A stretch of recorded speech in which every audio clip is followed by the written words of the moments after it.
Hey everyone, welcome back to the channel. Today we're diving into one of the most intriguing, shocking, and visually dramatic historical deep dives we've seen in a long time. This queen had her husband's eyes burned out for looking at a slave. Yes, that's the title. And no, it's not clickbait. It's one of those pieces that combines gripping storytelling with rich historical commentary and a haunting sense of morality. Whether you're into historical dramas, psychological thrillers, or just compelling character studies, this one definitely deserves your attention. From the very beginning, this production doesn't waste a second pulling you into its world. The tone is immediately set with a minimalist score, haunting string arrangements, subtle choral overlays, which creates this constant undercurrent of tension. That's one of the first things that stands out. The sound design. It's not intrusive, but it manipulates you emotionally, especially in scenes where the dialogue is sparse but heavy. You hear a door creak, someone's breath catch, or the hiss of fire, and you feel the weight of what's coming, often before it happens. It's a really smart use of audio space. Now let's talk about performance, because this is where the piece hits another level. The Queen, played by an actress who manages to be both chilling and tragically human, delivers a masterclass in emotional control. Her presence dominates every scene she is in, not because she is yelling or being overtly dramatic, but because of the precision with which she moves, speaks, and even waits. There are moments where she just stares, and you get this overwhelming sense of what kind of trauma or vengeance is boiling under the surface. What makes her so fascinating isn't just the cruelty of the act itself, ordering her husband's eyes to be burned out for daring to look at another woman, but the motivation behind it. This production does a solid job of not portraying her as a flat-out villain. Instead, she's complex, shaped by an environment where power is survival, and love is a liability. You get flashbacks and monologues that hint at a life steeped in betrayal, slavery, and patriarchal domination. So when she acts out with this kind of ruthlessness, it's not random, it's systemic. It's reactive, and it's disturbingly rational within her world. Visually, the design elements are stunning. The costuming doesn't lean too hard into fantasy or stylized aesthetic. It's grounded in historical authenticity. Muted tones, layered fabrics, heavy jewelry, and subtle symbolism stitched into clothing.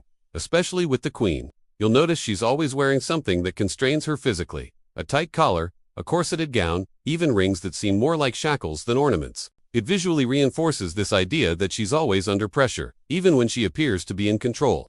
The slave character, in contrast, is often in lighter fabrics, looser garments, but placed in settings that are restrictive. It's an interesting reversal. One is physically free, but socially bound, the other vice versa. Lighting choices are another thing worth mentioning. You'll notice a consistent theme of firelight, torches, candles, hearths being the dominant light source. This not only gives the whole production a very old-world, pre-electricity vibe, but also adds to the psychological texture. Fire is warmth and destruction, light and pain. When the husband's eyes are taken, it's not in darkness, it's under the gaze of flame. That's symbolic as hell, and they don't need to tell you that explicitly. The visual language does the talking. Pacing is tight. It's not overly long, which is a relief in an age where historical dramas tend to stretch themselves over too many episodes. This one tells its story efficiently. Every scene has a purpose, and even the quieter moments like the Queen watching her court from behind a veil, or the husband struggling to navigate the palace after his blinding, feel loaded with subtext. There are no throwaway moments here. That economy of storytelling is rare and very appreciated. What's also impressive is how this production handles violence. It doesn't glorify it, and it doesn't sanitize it either. The moment when the punishment is carried out is brutal, but it's not gory in a gratuitous way. It's slow, it's clinical. The sound of a hot iron, the screams, the smell implied in the background. It's all more psychological than visual. You don't need to see everything to feel it. And that restraint, ironically, makes the scene even more horrifying, because your imagination does the rest. On the technical side, the cinematography deserves serious props. There are wide shots of the palace, often symmetrical and framed like paintings, which contrast beautifully with the close-ups that follow, especially in the confrontations between the Queen and her husband, or the Queen and the slave. The camera gets uncomfortably close. You see every twitch, every flicker of emotion. There's this brilliant use of shallow depth of field that isolates characters in moments of emotional turmoil. It's both beautiful and suffocating. Another subtle feature worth noting is the use of mirrors and reflections. There are scenes where the Queen speaks to herself, not directly, but through her reflection, and the mirror is often distorted or dirty. It's a small thing, but it communicates a larger theme: how people perceive themselves versus how they are seen by others. The king, before his punishment, often looks at himself, preening, adjusting his robe, practicing a speech. Afterward, the mirrors are gone, not covered, gone. That's a design decision that speaks volumes. As for the narrative itself, while it draws from legend and possibly some historical events, it doesn't pretend to be a documentary. This is a dramatization, and the creative liberties it takes are bold, but they're also meaningful. For example, the slave character isn't just a passive victim. She has agency, in subtle and clever ways. Her silence is strategic. She knows how to move through the palace unnoticed, how to weaponize her position. The dynamic between her and the queen becomes more than just jealousy or power struggle. It's almost like a reflection of what the queen once was: young, desirable, underestimated. That subtext never becomes overt, but it's there for viewers who are paying attention.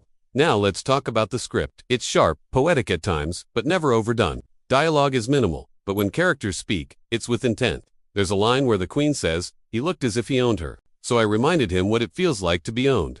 That's not just a mic drop line, it's the core of the entire theme. Ownership, power, identity, all wrapped into one moment of dialogue. You'll find lines like that sprinkled throughout, never too flashy, always purposeful. One of the more unique selling points of this production is how it forces viewers to wrestle with their own morality. You're horrified by what the queen does, but you're also asked to consider the world that made her this way. There are no easy heroes here. Even the king, who suffers terribly, is not portrayed as innocent. You learn that his interest in the slave was not mere admiration, but rooted in entitlement. That makes the punishment feel less like pure cruelty and more like the inevitable outcome of unchecked power dynamics crashing into each other. Another thing worth appreciating is the multilingual aspect. Characters don't all speak the same language, and subtitles are used strategically. The queen's court speaks in one dialect, the slaves another. This adds a layer of realism and reminds us of the social barriers at play. Even in moments of silence, communication gaps loom large. That attention to linguistic detail adds texture and authenticity. From a broader perspective, this work feels like a commentary on historical silences. The stories we never hear about women who ruled with fear. Not because they were inherently cruel, but because that was the only language of power available to them. The queen in this story isn't an anomaly. She's a product of centuries of betrayal, conquest, and oppression. And in showing her humanity alongside her brutality, the narrative manages to provoke empathy and disgust at the same time. The makeup and prosthetics team deserves a mention, especially for the aftermath of the king's punishment. His appearance isn't cartoonish, it's realistic, medically plausible, and emotionally devastating. You see how his posture changes, how his voice weakens. He becomes a ghost of himself. And the queen. She doesn't gloat, she observes. It's not about revenge for her, it's about erasing a threat, and that cold logic is somehow more disturbing than an emotional outburst would have been. Even the architecture plays a role. The palace feels like a maze. You can't help but notice how characters are always turning corners. Walking down endless corridors, going up staircases that lead to dead ends. It's symbolic of the emotional and political labyrinth everyone is trapped in. And once the king is blind, this space becomes even more hostile. What used to be his kingdom is now a prison. So much of this production works because of how all these elements, performance, lighting, sound, writing, costume, architecture, come together. There's a cohesiveness that's rare. It doesn't feel like a bunch of departments doing their own thing. It feels like a unified vision. And while the subject matter is intense, even grotesque at times, it never feels exploitative. It feels deliberate, like every shot, every decision, is pointing to something larger about human nature, power, and survival.